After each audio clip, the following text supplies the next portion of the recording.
बिस्मिल्लाहिर्रहमानिर्रहीम अस्सलामुअलैकुम students, this is Atif Ahmad, your physics teacher. प्यारे बच्चों, आज की इस वीडियो में हम डिस्कस करने जा रहे हैं applications of transfer of heat. आज का हमारा टॉपिक लॉन्ग के लिए बिल्कुल भी इंपॉर्टेंट नहीं है। इस टॉपिक में से शॉर्ट क्वेश्चंस और कंसेप्चुअल क्वेश्चन ही आपको एग्जाम में दिए जा सकते हैं, और मैं आपको साथ साथ गाइड करता रहूंगा कि कहाँ से किस तरह का शॉर्ट क्वेश्चन या कंसेप्चुअल क्वेश्चन आपको एग्जाम में दिया जा सकता है। ठीक है बच्चों, तो चलिए जी स्टार्ट करते हैं।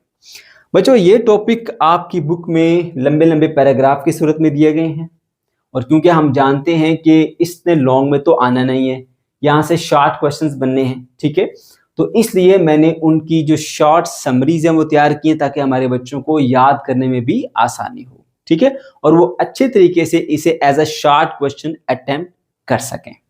सही है, तो चलिए जी स्टार्ट करते हैं जी नंबर 1 एप्लीकेशन से। और वो एप्लीकेशन क्या है जी? वो है जी cooking in kitchen pan using conduction, convection and radiation. ठीक है, अब बच्चों आपसे क्वेश्चन पूछा जा सकता है कि कुकिंग करते हुए किस तरह से हम कंडक्शन, कन्वेक्शन और रेडिएशन का इस्तेमाल करते हैं, या इनकी हेल्प से हम कुकिंग कैसे करते हैं। तो बड़ा आसान सा काम है, पहले कंसेप्ट सीखिए, उसके बाद फिर मैं आपको ये पढ़ के सारा एक्सप्लेन करूंगा। प्यारे बच्चों, आपके सामने एक चूल्हा है, चूल्हा नहीं तो फिर लकड़ियां लीजिए, लकड़ियां नहीं तो बर्नर लीजिए, कुछ भी लीजिए जिससे आप जो है वो हीट प्रोवाइड कर सकें, खाने को कुक कर सकें। ठीक है, और हमने एक पैन ले लिया, उसमें पानी डाला, जो भी मिर्च मसाले डालने हैं डाल लो, ऑयल डाल लो, घी डाल लो, सब्जियां डाल लो, गोश्त डालो, जो भी डालना है डाल लिया। हम ना सालन बना रहे हैं। ठीक है, आपने जैसे ही चूल्हे को ऑन किया या नीचे से लकड़ियों को जलाया, उसने क्या किया? डायरेक्टली हीट दी, किसको? पैन को। ठीक है, और याद रखना वहां से लेट सपोज अगर आप वो गर्म से रेडिएशन इमिट करेगा, और वो रेडिएशन भी मिल रही है इस पैन को, तो एक तरह से देखा जाए तो हीट डायरेक्टली भी पैन को मिल रही है और हीट रेडिएशन की सूरत में भी पैन को मिल रही है। तो यहाँ पर एक काम तो हो गया हमारा कि रेडिएशन के थ्रू हम हीट को ट्रांसफर कर रहे हैं। ठीक है, एक चीज इस्तेमाल हो गई। ओके, अब डायरेक्टली भी हीट दी हमने पैन को और रेडिएशन के थ्रू भी हीट दी, एक का इस्तेमाल हो गया। अब क्या होगा? आपने बर्तन को नीचे से गर्म किया है, मगर वो पूरे का पूरा गर्म होता है, साइडों से भी गर्म होता है, ऊपर तक गर्म होता है। तो अब क्या हो रहा है कि वो हीट कंडक्शन के थ्रू पूरे बर्तन में फैल रही है। ठीक है, और वो पूरे बर्तन में वाकई फैलती है। अगर आप इसको जानना चाहते हो तो मैं आपको एक छोटी सी एग्जांपल देता हूँ। देखो, हमारे जितने भी ये बर्तन होते हैं, ठीक है, इनके हैंडल हम प्लास्टिक के या वुड के बनाते हैं, हम उसको मेटल का नहीं बनाते। रीजन क्या है? क्योंकि जब हीट मिलती है ना नीचे से बर्तन को, तो वो हीट फैलती है थ्रू कंडक्शन, ठीक है, और वो हैंडल तक भी जाती है। आप हैंडल को हाथ लगाएंगे, आपका हाथ जल जाएगा। इस वजह से हम क्या करते हैं? हम उसको लकड़ी का बनाते हैं, हम उसको प्लास्टिक का बनाते हैं। ठीक है, वजह यही होती है कि हीट कंडक्ट करके जा रही होती है पूरे बर्तन में। अब ये सिर्फ बर्तन में कंडक्शन से नहीं जा रही, बर्तन के अंदर खाना पड़ा हुआ है जिसको हमने पकाना है, सालन बनाना है, उसको भी हीट मिल रही है, वो भी कंडक्शन के थ्रू मिल रही है। तो दूसरा इस्तेमाल हो गया। ठीक है, ओके। अब आपके जो बर्तन के अंदर की सिचुएशन है वहां पर आ जाओ। खाने में पानी पड़ा हुआ है, ठीक है, सब्जियां वगैरह सब आपने डाली हुई हैं, अब उसको हीट मिल रही है, वो बर्तन से हीट लेता है। अब जो सालन का नीचे वाला हिस्सा है ना, वहां पर ऑयल कह लीजिए, लिक्विड में या वाटर की बात कर लेते हैं, वो हीट को एब्जॉर्ब करता है। ठीक है, फिर वो हल्का हो जाता है, उसकी डेंसिटी लो हो जाती है, और वो नीचे से उठ के ऊपर चला जाता है, जैसे कन्वेक्शन में होता है। ठीक है, कि जो लिक्विड के मॉलिक्यूल्स हैं वो हीट एनर्जी को एब्जॉर्ब करते हैं, उनकी डेंसिटी लो हो जाती है, फिर वो नीचे से ऊपर जाते हैं, साइडों से ठंडे मॉलिक्यूल फिर उसकी जगह लेते हैं, फिर वो गर्म होते हैं, हल्के होते हैं, ऊपर जाते हैं साइडों से, फिर यानी कन्वेक्शन स्टार्ट हो गई, है ना। तो इस तरह से आपने जो खाना पकाया उसमें रेडिएशन का भी इस्तेमाल हुआ, उसमें कंडक्शन का भी इस्तेमाल हुआ, उसमें आपके जो कन्वेक्शन है उसका भी इस्तेमाल हुआ। अब आहिस्ता आहिस्ता आहिस्ता आहिस्ता जो है इसी तरह आप उसको हीट देते रहेंगे और खाना पकता रहेगा। तो सीधी सी स्टोरी है भाई, आपने हीट दी उस कुकिंग पैन को, डायरेक्टली भी मिली उसको और in the form of waves भी मिली, रेडिएशन की सूरत में मिली। तो एक mode of transfer of heat इस्तेमाल हो गया, दैट इज रेडिएशन। फिर वो जो हीट मिली वो पूरे बर्तन में कंडक्ट हुई, फैली, ठीक है, और जो उसके अंदर पड़ा हुआ मवाद था उसको भी मिली, कंडक्शन के थ्रू, कंडक्शन का इस्तेमाल हो गया। अब उसके अंदर जो पानी है वो फिर कन्वेक्शन के थ्रू गर्म होता है, ठीक है। नीचे वाले मालिक्यूल गर्म होकर हल्के होकर ऊपर आते हैं, ठंडे मालिक्यूल उसकी जगह लेते हैं, फिर ये गर्म होकर ऊपर जाते हैं। इस तरह से उसके अंदर सर्कुलेशन चल रही है, ठीक है, और खाना जो है वो पकता चला जा रहा है। तो ये मेरे बच्चों सारी सिंपल सी स्टोरी है। अब इस बात को आपने लिखना कैसे है, शॉर्ट मैनर में। देखिए आप बताएंगे, when you place pan on the stove, it absorb the heat and transfer heat to the food by conduction. आपने चूल्हे पे रखा उसको, बर्तन को, पैन को, उसने हीट को एब्जॉर्ब किया डायरेक्टली भी और थ्रू रेडिएशंस भी, ठीक है। और उसके बाद क्या हुआ, उसने उस हीट को कंडक्ट किया पूरे बर्तन के अंदर और फूड को भी दिया। फूड को भी हीट कंडक्ट की, बर्तन पूरे को हीट कंडक्ट की, किसके जरिए, कंडक्शन के जरिए। ओके, उसके बाद फिर क्या, this heat is also travels to whole body of the pan, पूरी बॉडी के अंदर वो हीट गई। That's why its handle is made up of the poor conductor like the wood. अब ये एक क्वेश्चन आपके जो एग्जाम में पहले भी आ चुका है, फिर बता देता हूं कि ये जो कुकिंग पैन होता है, ये जितने भी बर्तन होते हैं कुकिंग वाले ना, इनके जो हैंडल होते हैं, जैसे तवा हो गया हमारे पास, ठीक है, फ्राई पैन हो गया, उसके जो हैंडल होते हैं ना, ठीक है, वो हम प्लास्टिक के या वुड के बनाते हैं। उसकी क्या रीजन है, तो सिंपल सी बात है, जब आप इसको हीट देते हैं तो कंडक्शन के थ्रू हीट पूरी बॉडी में फैलती है, उसका हैंडल भी गर्म हो सकता है। अब अगर वो हैंडल बना हुआ मेटल का, तो metal good conductor of heat होती है, तो वो बहुत गर्म हो जाएगा, बहुत गर्म होगा तो फिर आप वहां से उसको पकड़ नहीं सकते, ठीक है। दैट्स वाई हम उसको बनाते हैं जी इंसुलेटर मटेरियल का, प्लास्टिक हो गया, ठीक है, और इसके अलावा वुड वगैरह का इस्तेमाल करते हैं, ठीक है। तो ये कंसेप्चुअल क्वेश्चन आपके एग्जाम में आ सकता है, ठीक है बेटा। ओके, तो यहाँ से वो पॉइंट भी कवर हो जाएगा। This heat is also travels to the whole body of the pan, that's why its handle is made up of the poor conductor like the wood. उसके बाद फिर बताएंगे, water and oil present in the food transfer the heat from the lower to upper and by convection. अब जो उसके अंदर पानी है वो कन्वेक्शन के जरिए नीचे से पानी के मालिक्यूल हीट एब्जॉर्ब करके ऊपर जाएंगे, जैसा मैंने आपको बताया, ठीक है। तो हुआ क्या बेटा, आपने हीट दी, कंडक्शन के थ्रू बर्तन में गई, बर्तन पूरे में फैली, उसके बाद खाने को भी मिली कंडक्शन के थ्रू। फिर उसके बाद क्या हुआ, दूसरा अहम पॉइंट वो ये है कि जो बर्तन के अंदर पड़ा हुआ पानी है या सालन के लिए जो मवाद डाला है, वो कन्वेक्शन के थ्रू हीट को नीचे से लेके ऊपर वाले हिस्से तक ट्रांसफर करता रहता है। तीसरा पॉइंट देख लीजिए, heat from the flame also reaches the pan bye radiation. जो बात मैंने आपको पहले यहाँ पर बता दी वो मैंने लिखी यहाँ पर, ठीक है। तो देखो बेटा, तीन चीजें हैं, ये देख सकते हैं, रेडिएशन से हीट मिली, ठीक है, बर्तन को, बर्तन ने कंडक्शन की, उसके अंदर पड़े हुए ये सालन को देखें, ये हमारे पास लेग पीस नजर आ रहे हैं आपको, ठीक है, ये सब्जी भी काट के डाली हुई है हमने, और ये इसके अंदर वाटर है और ऑयल मॉलिक्यूल्स हैं। ओके, तो फिर उसके बाद क्या हुआ, यहाँ से कंडक्शन के जरिए यहाँ पहुंच गई। उसके बाद फिर ये हुआ कि नेक्स्ट जो काम है वो कन्वेक्शन का है, क्योंकि इसके अंदर यहाँ से मॉलिक्यूल गर्म हुए, ऊपर गए, ठंडे मॉलिक्यूल इसकी जगह लेते हैं, तो हीट की जो मूवमेंट है वो यहाँ से actual movement of the molecule के साथ हो रही है, दैट्स वाई यहाँ कन्वेक्शन है। तो तीनों चीजें इस्तेमाल हो गई, इस तरह से हम खाने को कुक करते हैं, ठीक है बेटा। उसके बाद फिर आइए जी नंबर 2 पॉइंट के ऊपर, हीटिंग रूम बाय कन्वेक्शन, ठीक है। ये भी एक सीधा सा क्वेश्चन बनता है, भाई बताइए किस तरह से एक जो रूम होता है वहां पे हम एक कॉर्नर पे सिर्फ हीटर रखते हैं लेकिन वो पूरे रूम को गर्म कर देता है, उसके पीछे क्या स्टोरी है, ठीक है। तो भाई सिंपल सी बात है, इसमें कन्वेक्शन का इस्तेमाल होता है। कैसे, देखिए ये एक रूम है, मैं इसके एक कॉर्नर में यहाँ पे हीटर रख देता हूँ, जैसे मैंने हीटर को ऑन किया, ठीक है, अब जो उसकी ऊपर वाली एयर है हीटर के ऊपर वो एयर जो है डेफिनेटली गर्म होगी, गर्म होने के बाद वो क्या होगी, वो लेस डेंस हो जाएगी, हल्की हो जाएगी, हल्की होकर वो ऊपर को उठेगी, ठीक है। अब वहां पर जो हल्की हवा होगी ऊपर चली गई है, वहां गैप तो बन गया, उस गैप को फिर इधर से ठंडी हवा आएगी वो फिल करेगी, ठंडी हवा आके उस गैप को फिल करती है, फिर वो भी गर्म हो जाती है, हल्की हुई, फिर वो ऊपर चलेगी और ठंडी हवा आई, तो इस तरह से हवा गर्म होकर ऊपर उठती चली जा रही है और जो ठंडी हवा रूम के अंदर मौजूद है वो उसकी तरफ मूव करती हुई आ रही है, ठीक है। जहां पर गैप हुआ, जहां से वो हल्की होकर हवा ऊपर उठी है ना, उस गैप को फिल करने के लिए, फिर वो गर्म होती जाएगी, फिर वो ऊपर उठती जाएगी। तो इस तरह आहिस्ता आहिस्ता आहिस्ता आहिस्ता रूम की जो पूरी की पूरी एयर है उसको हम हीटर से गर्म कर लेते हैं, हमारा रूम जबरदस्त तरीके से गर्म हो जाता है, ठीक है। अब इसको कैसे लिखना है वो भी देखिए जरा। When a gas heater is ignited, air above it become hot and less dense. आपने हीटर चलाया, उसके ऊपर वाली हवा गर्म हुई, हल्की हुई, ऊपर उठ गई, ठीक है। This air rises up and generating convection current. Convection current क्या है? ये जो एयर की मूवमेंट है ना, हल्की हुई ऊपर चली गई, ठंडी हवा उसकी जगह ले रही है, ये हवा गर्म हुई ऊपर चलेगी, ठंडी हवा उसकी जगह ले, ये कन्वेक्शन करंट ही कहते हैं इसको।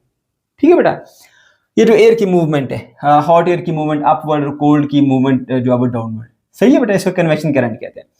As the hot air rises, cool air move in to take place. जैसे ये गर्म हवा ऊपर गई, ठंडी हवा ने देखा यहाँ तो स्पेस बन गई है, फटाफट से वहां पर आ गई। ठीक है, This cool air then heated by the heater.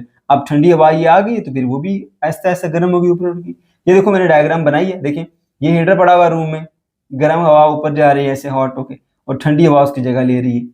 ठीक है, ऐसा ऐसा पूरी हवा कमरे में सर्कुलेट होती रहेगी, ऐसे कन्वेक्शन करंट बनते रहेंगे और पूरी हवा गर्म हो जाएगी और हमारा रूम बेहतरीन तरीके से गर्म हो जाएगा। So hot air continuously rising up and cool air sinking, हल्की होके हवा गर्म होके ऊपर जाती जा रही है और जो ठंडी हवा वो नीचे आती चली जा रही है। ठीक है, और इस तरह से वो यूनिफॉर्मली पूरे रूम को हीट अप कर देती है। ठीक है बेटा, उसके बाद फिर नेक्स्ट है जी हॉट वाटर सिस्टम या हॉट वाटर टैंक सिस्टम होता है। देखो आप के घरों में ये सिस्टम आम है, एक टैंक होता है, टैंक के अंदर एक हीटर सा लगा होता है जो पानी को गर्म करता है और घर में सप्लाई करता है। ठीक है, उसके बारे में बात हो रही है। होता क्या बच्चों, ये जो आपके गीजर नहीं है ये उसी तरह का सिस्टम है। ठीक है, अब हमारे घरों में ना दो लाइंस होती हैं, एक होती है ठंडे पानी वाली, एक होती है गर्म पानी वाली। ठीक है, अब जो गर्म पानी वाली है वो इस तरह गीजर से या इस तरह के जो हॉट वाटर टैंक है वहां से आ रही होती है। ठीक है, और जो ठंडी है वो तो डायरेक्टली जो भी हमारा वाटर का सोर्स है वहां से हम लेके उसको दे देते हैं नल को।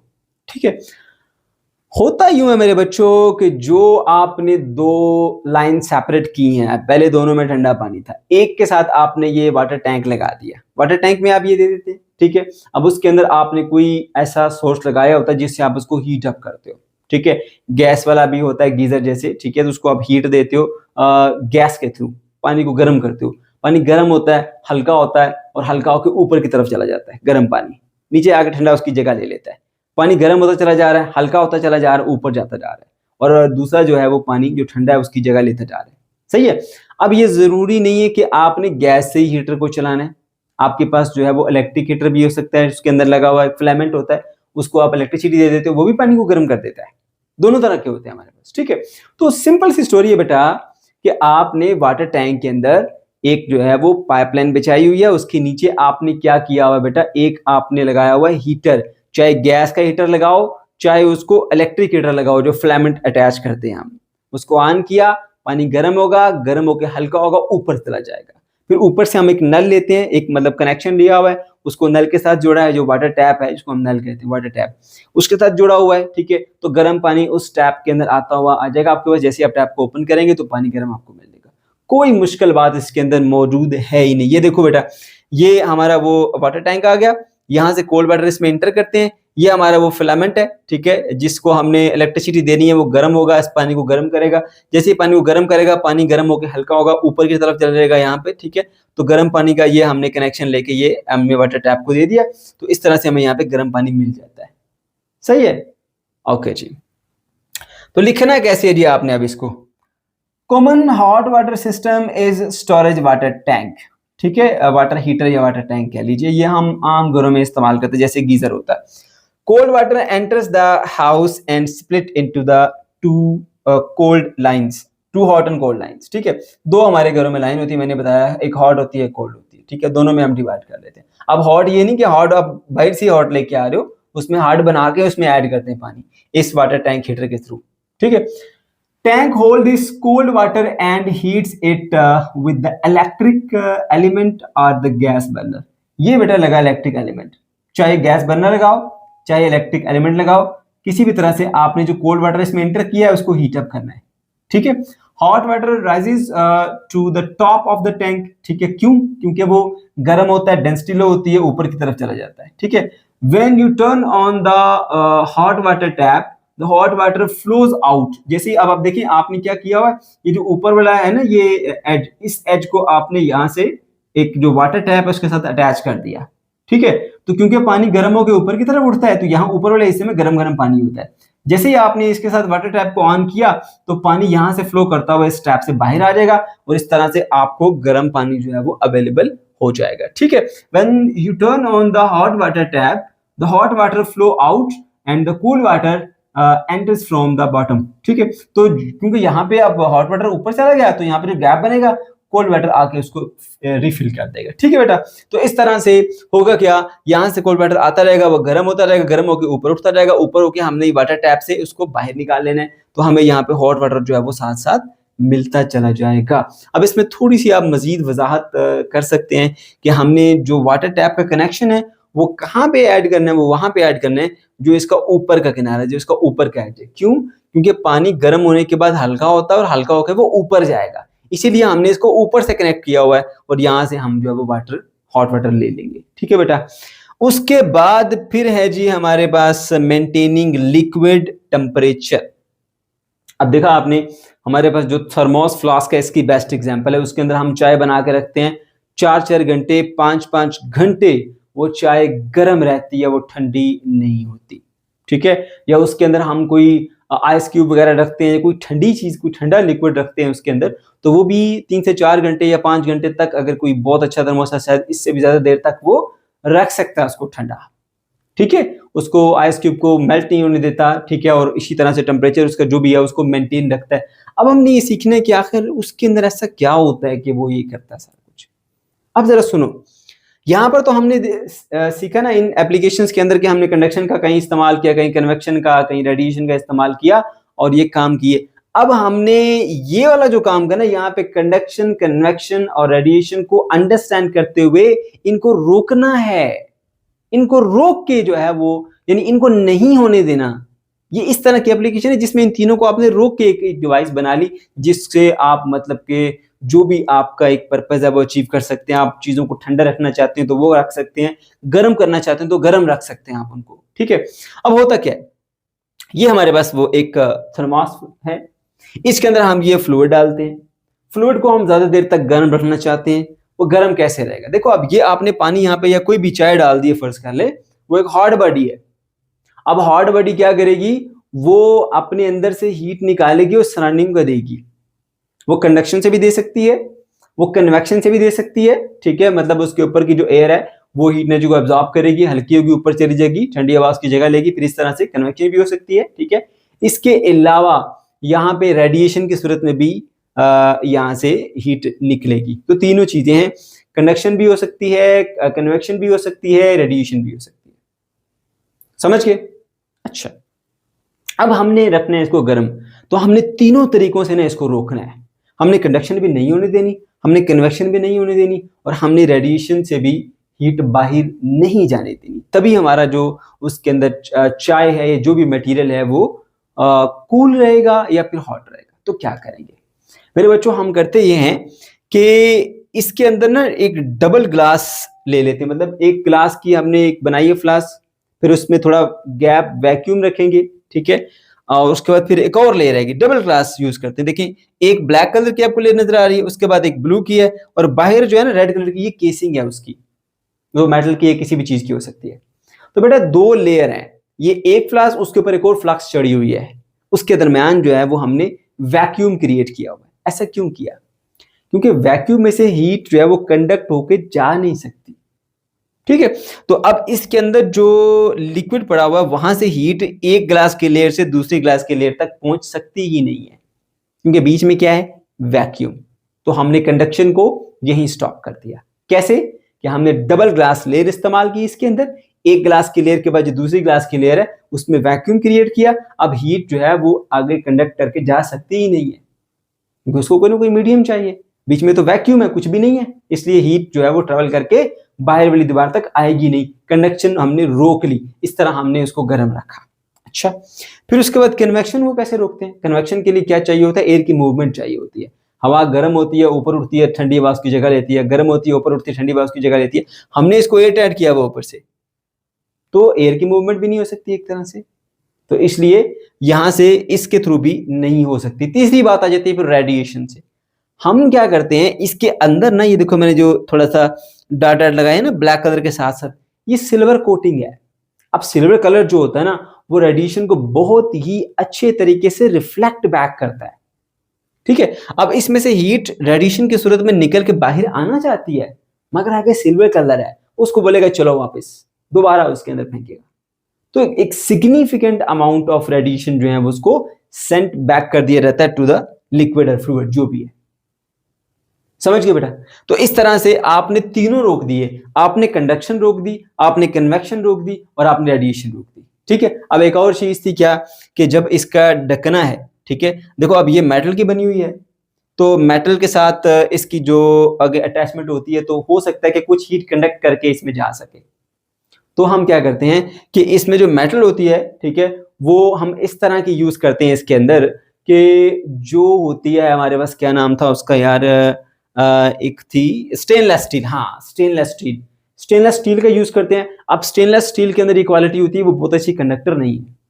ठीक है, इसके अलावा जो इसका हम ऊपर ढकना इस्तेमाल करते हैं, लिड इस्तेमाल करते हैं, वो प्लास्टिक की यूज कर लेते हैं, वो भी एक तरह से कंडक्शन को काफी हद तक रोक देती है। तो जो बचा कुचा यहां से एक चांस था उसको भी हमने खत्म कर दिया। ठीक है बेटा, तो अब अपने माइंड में स्केच बनाइए कि हमने एक किसी भी लिक्विड का जो टेम्परेचर है वो मेंटेन रखना है। हॉट है तो हॉट रखना है, कोल्ड है तो कोल्ड रखना है। लेट्स सपोज हम हॉट की एग्जांपल लेते हैं, एक चाय हमने इसमें डाल दी है, गर्म रखना चाहते हैं। चाय की जो हीट है वो कंडक्शन के थ्रू बाहर आ सकती है, कन्वेक्शन के थ्रू आ सकती है, रेडिएशन के थ्रू आ सकती है। हमने तीनों रास्ते बंद किए। कंडक्शन कैसे बंद की? हमने फ्लास्क की डबल लेयर इस्तेमाल की, ग्लास की लेयर इस्तेमाल की। एक लेयर के बाद जो दूसरी लेयर थी, मतलब ये एक लेयर, उसके बाद फिर एक लेयर, उसमें वैक्यूम रखा ताकि उसमें कंडक्शन से हीट बाहर ना आ सके। खत्म। दूसरा, हमने उसको ऊपर से एयर टाइट किया हुआ है। अब एयर उसमें मूव कर नहीं सकती, एयर का फ्लो नहीं होगा तो कैसे कन्वेक्शन होगी? कन्वेक्शन के थ्रू भी हीट नहीं ट्रांसफर हो सकती। तीसरा, अब रेडिएशन के थ्रू जा सकती थी, हमने अंदर से सिल्वर कोटिंग कर दी उसकी, ताकि जो रेडिएशन है वो भी रिफ्लेक्ट बैक करके उसके अंदर वापस चले जाए, या रेडिएशन भी बाहर ना आए। अगर रेडिएशन भी बाहर नहीं आएगी, रिफ्लेक्ट बैक करके उसके अंदर हीट चली जाएंगी। तो इस तरह से आपने हीट को काफी हद तक रोक लिया बाहर फ्लो करके आने से। ठीक है बेटा, ओके जी। अब इसको आप लिखें कैसे वो भी जरा देख लीजिए। Thermos flask is used to maintain liquids temperature. ठीक है, मैंने बता दिया आपको ये थर्मोस फ्लास्क का फंक्शन क्या है। लिक्विड का टेम्परेचर मेंटेन रखती है, ठंडा है तो ठंडा रखती है, गर्म है तो गर्म रखती है। It can reduce the flow of heat due to conduction, convection and radiation. अब कंडक्शन, कन्वेक्शन और रेडिएशन की वजह से जो हीट का फ्लो होता है बाहर की तरफ या सराउंडिंग में, जिसकी वजह से वो ठंडी हो जाती थी, फ्लास्क जो है थर्मोस फ्लास्क उसको रोक लेता है। ठीक है, okay. Then it has the double wall construction with the vacuum in. मैंने बताया था इसके अंदर दो दीवारें होती हैं, मटेरियल की बनी, ग्लास की बनी कह सकते हैं, उसके दरमियान वैक्यूम भी होती है। ठीक है, ताकि हीट को रोका जा सके। ठीक है, the double wall to stop the heat flow due to conduction. Conduction की वजह से जो हीट फ्लो होनी थी उसको रोक दिया इस डबल वॉल की लेयर्स के साथ और बीच में वैक्यूम के साथ। ठीक है, फिर convection needs the movement of the air for the heat to flow, so the convection current not produce. Air की मूवमेंट चाहिए, उसमें स्पेस ही इतनी नहीं है कि एयर उसके अंदर फ्लो करके जा सके, आ सके, बाहर आ सके। बंद की हुई है हमने इसको, तो कन्वेक्शन भी यहाँ पर नहीं हो सकती, कन्वेक्शन के थ्रू भी हीट ट्रांसफर नहीं हो सकती उसमें से। तीसरा, inner wall of the flask is silvered that reflect the significant amount of radiation back to the liquid.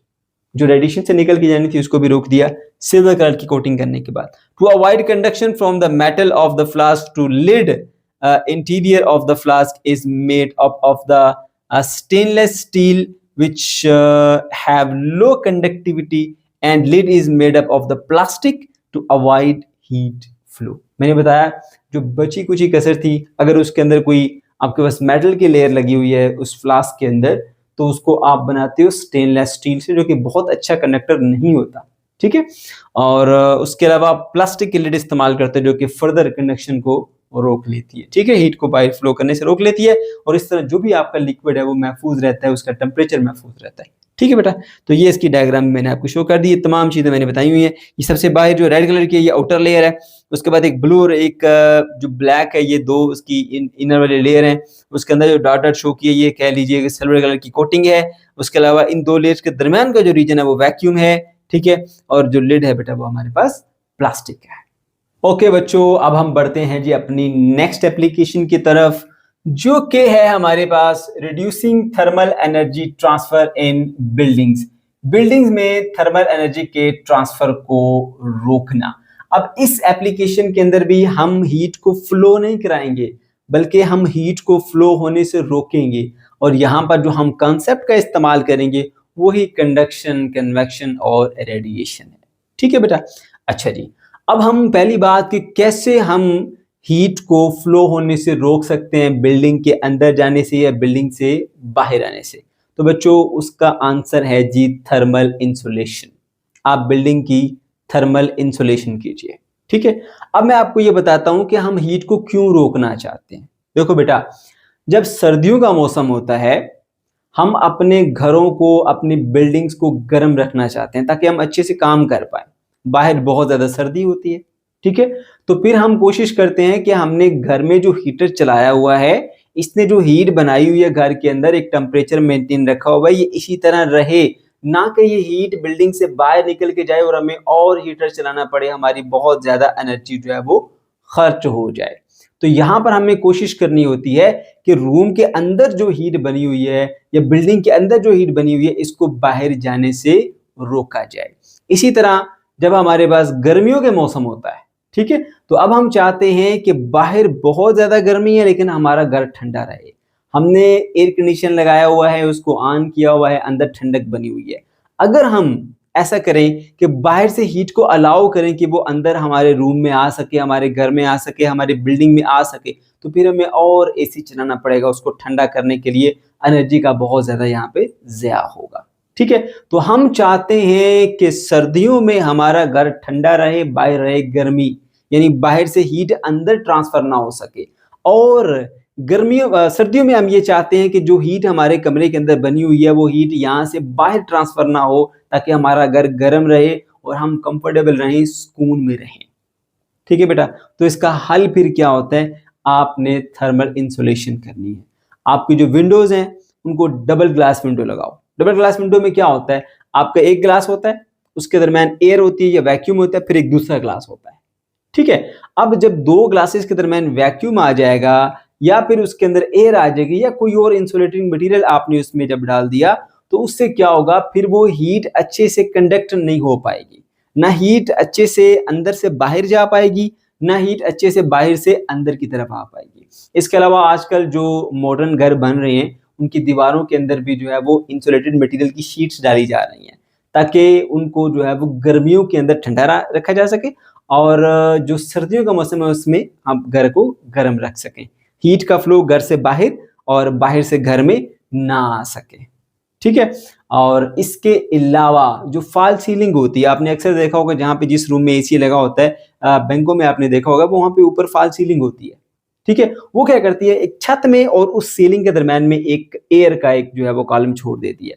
जब वो एयर की लेयर बीच में आ जाती है ना, ठीक है, तो वो एयर क्योंकि इंसुलेटर होती है, बहुत अच्छी कंडक्टर नहीं है, तो हीट अच्छे से वो क्या करती है, छत से रूम में नहीं भेज पाती, बल्कि उसके अंदर ही ट्रैप रहती है। समझ गए हो? तो आपका जो अंदर का जो टेम्परेचर है वो फिर ठीक रहता है, लो टेम्परेचर रहता है। सही है बच्चों?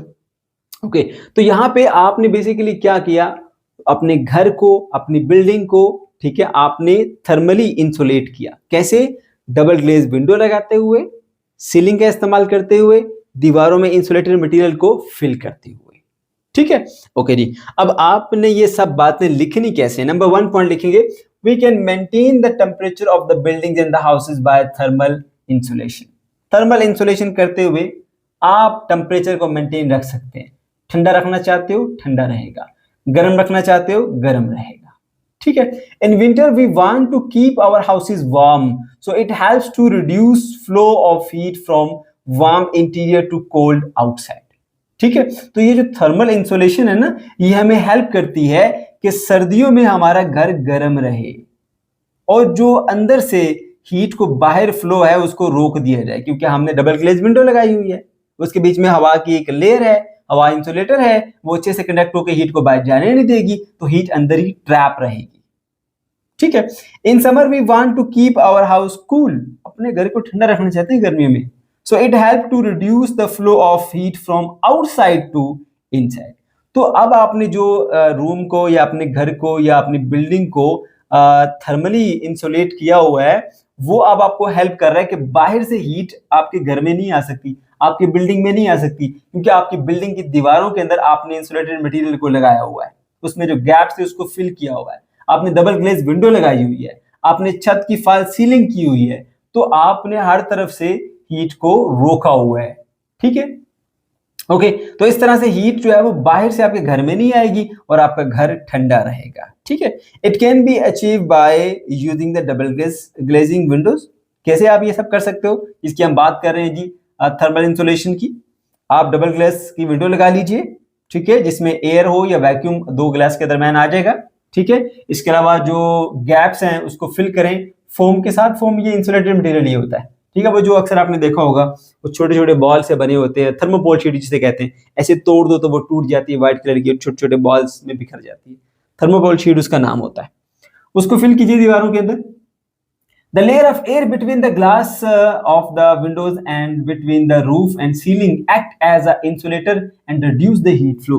अब देखो असल काम जो यहाँ पे हो रहा है ना, वो क्या हो रहा है, वो दो आपने डबल ग्लास वाली जो विंडो लगाई है ना बेटा, उसके दरमियान हवा आई हुई है। वो हवा एज ए इंसुलेटर काम कर रही है और वो हीट को अच्छे से कनेक्ट होकर बाहर जाने नहीं दे रही, ना बाहर से अंदर आने दे रही है। इसी तरह जो आपने फॉल सीलिंग की हुई है, तो छत के और सीलिंग के दरमियान जो हवा की एक लेयर आई हुई है, वो भी एक इंसुलेटर के तौर पे काम करती है और वो भी छत से हीट को रूम के अंदर ट्रांसफर नहीं होने देती है अच्छे से, ठीक है बेटा। इस तरह जो टेम्परेचर है वो मेंटेन रहता है। ओके जी, उसके बाद फिर आइए जी लास्ट एप्लीकेशन के ऊपर, जो कि है हमारे पास measuring temperature with the infrared thermometer.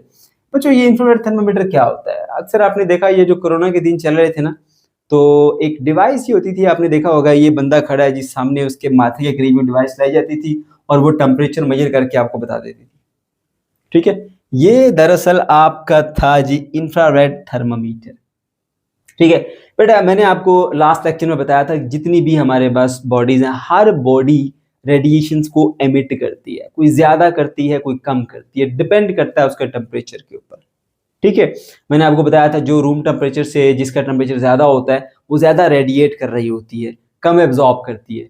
जो रूम टेम्परेचर पर पड़ी होती है बॉडी, वो इक्वली रेडिएट करती है, इक्वली एब्जॉर्ब करती है, ठीक है। और जो लो टेम्परेचर पर होती है सराउंडिंग से, वो ज्यादा एब्जॉर्ब कर रही होती है, कम इमिट कर रही होती है। लेकिन हर बॉडी रेडिएशंस को इमिट कर रही होती है, ठीक है। तो अब उस बॉडी के अंदर से निकलने वाली जो रेडिएशन है वो बेसिकली इंफ्रारेड रेडिएशन, मैंने ये भी आपको चीज एक्सप्लेन की थी, मेनली इंफ्रारेड रेडिएशन होती है, ठीक है। और ये इंफ्रारेड रेडिएशन जो है विजिबल नहीं होती, नजर नहीं आती हमें, हाँ, लेकिन इनको हम फील कर सकते हैं क्योंकि ये अपने साथ हीट को कैरी करके ले जाती है, ठीक है। तो इनको आप फील कर सकते हो। अब इन्हीं रेडिएशन का इस्तेमाल करते हुए ये जो इंफ्रारेड रेडिएशन बॉडी में से निकल के आ रही है, किसी भी बॉडी में से, चाहे वो इंसान हो, कोई जानवर हो, या कोई भी और डिवाइस हो सकती है, ठीक है, कोई और ऑब्जेक्ट हो सकता है, उसमें से निकल के आने वाली जो इंफ्रारेड रेडिएशन हैं, उनको एक डिवाइस के थ्रू हम जो है वो एनालाइज करके बता सकते हैं कि इस बॉडी का टेम्परेचर क्या है, और उस डिवाइस का नाम है जी इंफ्रारेड थर्मामीटर, ठीक है मेरे बच्चों। तो देखिए मैंने यहाँ पर मेंशन किया, all the object emit radiation in the form of infrared, ठीक है। इंफ्रारेड रेडिएशन की फॉर्म में हर बॉडी जो है वो रेडिएशंस को एमिट कर रही होती है, ठीक है। These are not visible but can be sensed as they carry heat, ठीक है। Infrared thermometer detect these radiations to measure the temperature. अब ये जो इंफ्रारेड रेडिएशन है ना, जो आपने ऐसे पिस्टल की तरह बंदे के माथे पे रखा हुआ है और वो आप बता देते हो जी आपका टेम्परेचर इतना है, पीछे हो जो आपको कोरोना है, जो भी है व्हाटएवर, ठीक है। तो वो क्या कर रहा है, वो बेसिकली इंसान की बॉडी में से निकल के आने वाली जो इंफ्रारेड रेडिएशंस हैं वो इनको डिटेक्ट करता है, उनको एनालाइज करते हुए बताता है कि फलां बंदे का टेम्परेचर कितना है। तो बिना टच किए, बिना, देखो ना, वैसे तो थर्मामीटर होता है जहाँ आप मुंह में रखते हो या बगल में रखते हो, ठीक है। तो कहीं ना कहीं थर्मामीटर आप रखते हो, उससे आप बॉडी का टेम्परेचर चेक करते हो, बताते हो जी वाह भाई वाह, आपको तो बड़ा बुखार है, आज तो छुट्टी होगी कॉलेज से, स्कूल से, है ना। तो ये जो सारे डिवाइसेस हैं, ये आप मरीज के साथ डायरेक्ट इन कांटेक्ट आके करते हैं। तो समटाइम ऐसा होता है कि आपके लिए पॉसिबल नहीं होता कांटेक्ट में आना, जैसे कोरोना के मरीज को टच भी नहीं करते थे डॉक्टर्स, ठीक है। तो वो दूर से ही ऐसे चेक करते थे, आप टच नहीं कर सकते, आपके साथ वायरस आ सकता है, जरासीम आ सकता है। तो वहां पे बड़ा आपके लिए ये हेल्पफुल साबित हुआ, ठीक है। आप इसे टेम्परेचर मेजर कर लेते थे, ठीक है। Okay, it can be used where it is unsafe to touch the object और पर्सन। किसी बंदे को टच करना पॉसिबल नहीं है आपके लिए, आपको डर है, खतरा है, इसको कोरोना है, मुझे भी लग जाएगा, है ना। तो वहां पे आप इसका इस्तेमाल कर लो। इसके अलावा कुछ ऐसी सिचुएशंस होती हैं जहां पे आप जो है वो डायरेक्टली टच करके चीजों का टेम्परेचर मेजर नहीं कर सकते, वहां पे आप इसके थ्रू कर सकते हैं, ठीक है। बहुत सारी एग्जांपल्स हैं, मैंने यहाँ पर मेंशन की हैं। For example measurement of the body temperature, specially corona patient के, ठीक है, एंड फर्नेस टेम्परेचर भट्टी जो होती है बहुत गर्म होती है, उसका टेम्परेचर एनालाइज करना चाहते हो, ठीक है। इसके अलावा area where the radioactive materials are present, कुछ ऐसा एरिया है जहाँ पे टेम्परेचर मेजर करना चाहते हो मगर वहाँ पे रेडिएशंस हैं, आप जाना नहीं चाहते, आप सिर्फ डिवाइस बेच के टेम्परेचर चेक करना चाहते हो, तो वो भी आप कर सकते हो, ठीक है बेटा। ओके जी, तो ये मैंने आपको बता दिया थोड़ा सा इसका इंट्रोडक्शन कि भाई ये होता क्या है इंफ्रारेड थर्मामीटर, ठीक है। तो सिंपली बेटा आपने क्या सीखा, एक डिवाइस है जिसकी हेल्प से आप टेम्परेचर मेजर करते हो। ये कैसे काम करती है, ये बॉडी के अंदर से निकल के आने वाली जो थर्मल रेडिएशंस हैं, स्पेशली जो इंफ्रारेड रेडिएशन है, उनको ये एनालाइज करते हुए बॉडी का टेम्परेचर बताता है। बस इतना सा कंसेप्ट है, बाकी तो ये सारी कहानियां आपको मैंने बता दी हैं। फिर आ जाओ बट्टू जी, हम इसको कैसे यूटिलाइज कर सकते हैं, भाई इस्तेमाल कैसे करना है। 3-4 पॉइंट आपकी बुक में लिखे हैं, मैंने यहाँ पर मेंशन किए हैं शॉर्ट करके।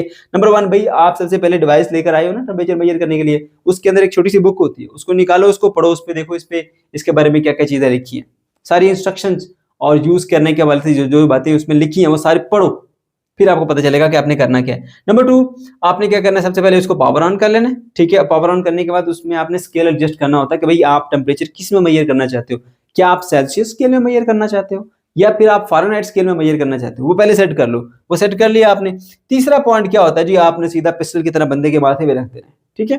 तो point the thermometer to the targeted surface at the suitable distance, एक मखसूस फासले पर रखते हुए आपने बंदे को टेम्परेचर मेजर करना, उस पर टारगेट कर लिया, जैसे इसको पकड़ के माथे के करीब ऐसे करते थे ना, ऐसे टारगेट कर दिया, इस तरह से आपने टारगेट कर देना। फिर क्या करना है बच्चों, उसका एक ट्रिगर है, जैसे पिस्टल का एक ट्रिगर होता है ना, उस तरह इसका भी एक ट्रिगर है, ठीक है। उसको दबा के रखना है फिर आपने थोड़ी देर, सही है। और आपको एक ना बीप की साउंड सुनाई देगी, जैसे बीप की साउंड सुनाई देगी फिर आपने ट्रिगर को छोड़ना है, प्रेस करना है और होल्ड किए रखना है अंटिल आपको साउंड सुनाई ना दे। ऐसे साउंड सुनाई देगी फिर छोड़ देंगे, तो फिर उसकी जो रीडिंग आएगी वो रीडिंग आपने नोट कर लेनी है। Press and hold the trigger once you hear the beep sound and note the stable reading on the screen to get the temperature. वो ये असल में कहना ये चाह रहा स्टेबल रीडिंग के हवाले से कि भाई आप जब उसको रखते हो ना माथे पर, ट्रिगर को प्रेस करते हो, तो वो उसमें से जो इंफ्रारेड रेडिएशन है वो उसमें आती चली जा रही है और वो टेम्परेचर कैलकुलेट करता चला जा रहा है। एक बार उसकी जो कैलकुलेशन है वो पूरी होने दो, वो बढ़ता जा रहा है बढ़ता जा रहा है, फौरन रोकना नहीं है आपने, रुकना है, थोड़ा टाइम देना है उसको, ताकि उसकी जो वैल्यू है वो स्टेबल हो सके, रुक सके। जैसे वो स्टेबल होगी, रुकी, एक बीप की साउंड देगा आपको, उसके बाद फिर आपने उसकी रीडिंग नोट कर लेनी है बेटा, और वही उसका क्या होगा, टेम्परेचर होगा। इस तरह से बेटा आप इसको यूज कर सकते हैं, कोई मुश्किल काम नहीं है। ये भी आपके पास एक शॉर्ट क्वेश्चन के तौर पे आ सकता है, बट इतना इंपॉर्टेंट नहीं है ये, कम चांसेस आने के। फिर प्रिकॉशंस पे आ जाए जी, यहाँ पे कुछ टेक्निकल क्वेश्चंस बनेंगे, वो भी आपको साथ साथ बताऊंगा।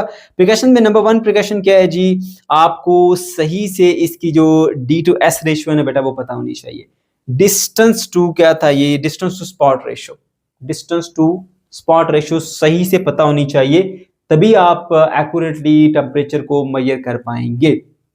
अब ये क्या होती है डिस्टेंस टू स्पॉट रेशियो, बेटा डिस्टेंस टू स्पॉट रेशियो ये होती है कि देखो अगर आप यहाँ पे मतलब एक मखसूस फासले पे आपने ये डिवाइस रखी हुई है, तो आपको पता होना चाहिए कि अगर मैं इतने फासले से इस डिवाइस को रख के टेम्परेचर मेजर करूंगा तो वो इतने इतने एरिया की जो मेजरमेंट है वो करेगा। अगर मैं इतने फासले से रख के टेम्परेचर मेजर करूंगा तो वो इतने इतने एरिया की जो टारगेटेड सरफेस है उसको उसका उसमें से निकल के आने वाले रेडिएशन को मेजर करेगा या उसका टेम्परेचर मेजर करेगा, ठीक है। या आप ज्यादा फासले पर रखेंगे, यानी आपको ये क्लियर पता होना चाहिए कि अगर मैं इतने फासले पर रखते हुए इसमें से टेम्परेचर को मेजर करूंगा तो ये कितने कितने एरिया को टारगेट करेगा, यानी कितने कितने एरिया में से टेम्परेचर को मेजर करेगा, ठीक है। ये चीज आपको पता होनी चाहिए। तो यहाँ पर मैंने मेंशन किया you should be clear about the distance to spot ratio, इसको D रेशियो एस कहते हैं। ये क्वेश्चन शॉर्ट क्वेश्चन बन सकता है, what is the D/S ratio of क्या नाम था जी इसका, इंफ्रारेड थर्मामीटर, ठीक है। It will tell you the diameter of the targeted area to relative distance from the target, मतलब कि उसका जो एक एरिया बन के आया उस एरिया का कितना डायमीटर होगा और आप कितने डिस्टेंस पे होंगे, उन दोनों के दरमियान जो है ना वो आपको एक रेशियो बताता है, वो basically distance to spot ratio है, ओके। उसके बाद फिर एक एग्जांपल ये भी हमारे पास, अगर इसकी जो डिस्टेंस टू स्पॉट रेशियो है वो 12:1 सेंटीमीटर है, ठीक है। तो मेरे बच्चों इसका मतलब ये है कि भाई आपके पास जो भी एक वो आपके पास डिवाइस है ना बेटा, आपने उसको 12 सेंटीमीटर के फासले पर रखना है, तो वो लगभग जो है वो 1 सेंटीमीटर के करीब डायमीटर वाली जो है ना वो हमारे पास रेंज कवर करेगा, यानी उतने उतने एरिया में से रेडिएशन जो है वो मुहैया करके देगा। ये मैंने I think 1 centimetre square area लिख दिया, आपने इसको थोड़ा करेक्ट कर लेना, ठीक है। ये बेसिकली डायमीटर के हवाले से है, ठीक है। ओके जी, तो मैं कर देता हूँ यार, इसको भी क्लियर कर देता हूँ, ठीक है। 1 सेंटीमीटर डायमीटर का है, डायामीटर, ठीक है। 1 centimetre diameter of the target, सही है। तो यहां पर मैंने मेंशन किया है, for example distance to spot ratio is 12:1 centimeter. It means that if you hold the thermometer 12 centimeter away from the target, it will measure the temperature of 1 centimeter diameter of the target. यानी कि आपके पास एक area है जिसका diameter 1 centimetre है, उतने उतने area में से निकल के आने वाली जो थर्मल रेडिएशन है उनको डिटेक्ट करते हुए या उसका टेम्परेचर जो है ये मेजर कर पाएगा, ठीक है बेटा। अच्छा, उसके बाद फिर लास्ट पॉइंट और इंपॉर्टेंट पॉइंट के ऊपर आ जाइए बेटा। वो इंपॉर्टेंट पॉइंट क्या है, इसने यहाँ पे कुछ बातें की हैं कि avoid taking measurement of the small object number 1, moving object number 2, wet object number 3, reflective surfaces number 4 and rough surfaces number 5। कहता है इन सर्फेसिस के अंदर आपने इस थर्मामीटर का इस्तेमाल नहीं करना। अगर आपसे क्वेश्चन आ जाए क्यों, तो फिर उस क्यों का आंसर मैं आपको बताता हूं कि आखिर क्यों ऐसा कहा गया। सबसे पहले आ जाइए जी स्मॉल ऑब्जेक्ट्स के ऊपर। तो बेटा आपके पास यहाँ पे ना एक डिस्टेंस टू स्पॉट रेशियो होती है। जब आप एक खास डिस्टेंस पे जाके इसका टेम्परेचर मेजर करेंगे तो वो खास एरिया को टारगेट करेगा। मतलब फर्ज कर लो जी, उसने इतने इतने एरिया को टारगेट किया हुआ है, ये छोटा सा आपका ऑब्जेक्ट है, अब आप इतने डिस्टेंस से इसको जो है वो टेम्परेचर को मेजर कर रहे हो, ठीक है। तो ये छोटा सा जो एक ऑब्जेक्ट था, ठीक है, इस ऑब्जेक्ट को आपने टेम्परेचर मेजर करना था, मगर क्योंकि अब ये बाकी जो इसका एरिया सारा वो भी इसकी रेंज के अंदर आ रहा है, तो वो इसके अंदर से निकल के आने वाली रेडिएशन जो है ना उसको भी मेजर करेगा, और इस तरह से जो टेम्परेचर की रीडिंग मिलेगी ना बेटा आपको वो गलत मिल पाएगी। इसलिए अगर कोई बहुत छोटा ऑब्जेक्ट है तो उसके लिए फिर आप इसका इस्तेमाल नहीं कर सकते, क्योंकि ये फिर जो साइड एरियाज हैं वहां का टेम्परेचर भी इसी के साथ मेजर करेगा, तो आपको एक गलत रीडिंग मिल जाएगी, ठीक है, जो कि एक्यूरेट नहीं होगी। दैट्स वाई इसको आप बहुत स्मॉल ऑब्जेक्ट के लिए इस्तेमाल नहीं करेंगे। तो पहली आपको रीजन मिल गई कि आपको स्मॉल ऑब्जेक्ट के लिए इसे इस्तेमाल क्यों नहीं करना। फिर मूविंग ऑब्जेक्ट के लिए क्यों नहीं इस्तेमाल करना। मूविंग ऑब्जेक्ट के लिए इसलिए इस्तेमाल नहीं करना बेटा क्योंकि जब आप इसको रखते हो ना ऐसे, आप देखो ये बॉडी है और ये आपने यहाँ पे इसको रखा हुआ है, तो इसके दरमियान जो है ना आप थोड़ी देर के लिए इसको रोकते हैं बिल्कुल हाथ को या उसे, या फिर इनके दरमियान एक स्टेडी मोशन होनी चाहिए। मोशन भी है तो स्टेडी मोशन होनी चाहिए एक जैसी। अगर इनमें को मतलब एक्सेलरेशन आ जाएगी, आगे चला जाए पीछे चला जाए, बॉडी आगे मूव कर रही है पीछे मूव कर रही है, तो फिर भी आपकी जो ये डिवाइस है वो एक्यूरेट रीडिंग मेजर नहीं कर सकती, आपको गलत टेम्परेचर मिल जाएगा। तो आपने इसको भी अवॉइड करना है। मूविंग ऑब्जेक्ट का टेम्परेचर इससे आप मेजर नहीं कर सकते। उसके अलावा फिर वेट ऑब्जेक्ट का टेम्परेचर क्यों नहीं मेजर कर सकते भाई। जो वेट ऑब्जेक्ट होती है ना उसकी सरफेस पे पानी होता है। अब पानी के अंदर एक खासियत है, वो जल्दी से हीट को ऑब्जॉर्ब करता है और एवोपरेट कर देता है, ठीक है। तो ये क्या करेगा, उसके अंदर से जो निकल के आने वाली रेडिएशन है वाटर स्पॉट में से, वाटर के ड्रॉप में से, वो उसका टेम्परेचर मेजर कर देगा आपको, और असल जो बॉडी का टेम्परेचर है वो रह जाएगा। वो उसके ऊपर जो पानी के सरफेस थी उसके ऊपर बनी हुई लेयर बनी हुई है वो उसका टेम्परेचर मेजर कर लेगा। इसलिए जो वेट सर्फेसिस हैं, अगर आपकी बॉडी कोई भी बॉडी है वो वेट है तो उसका भी टेम्परेचर आप मेजर नहीं करेंगे इस डिवाइस के साथ, क्योंकि वो आप जो वाटर के ऊपर ड्रॉप्स हैं वो उनका टेम्परेचर मेजर कर लेगा, और उसमें से जो एवोपरेशन हो रही है उसमें से जहरी बात रेडिएशन निकल रही होगी तो वो उसका टेम्परेचर बता देगा। बॉडी का एग्जैक्ट टेम्परेचर आपको नहीं मिल पाएगा, फिर आपको गलत रीडिंग मिलेगी। इसलिए बेटा कहा जाता है कि वेट सर्फेसिस का इस्तेमाल आपने नहीं करना, मतलब इस थर्मामीटर के थ्रू आपने उसका टेम्परेचर मेजर नहीं करना। उसके बाद फिर आता है हमारे पास रिफ्लेक्टिव सर्फेसिस। अब रिफ्लेक्टिव सर्फेसिस का में क्यों नहीं इस्तेमाल करना, ठीक है।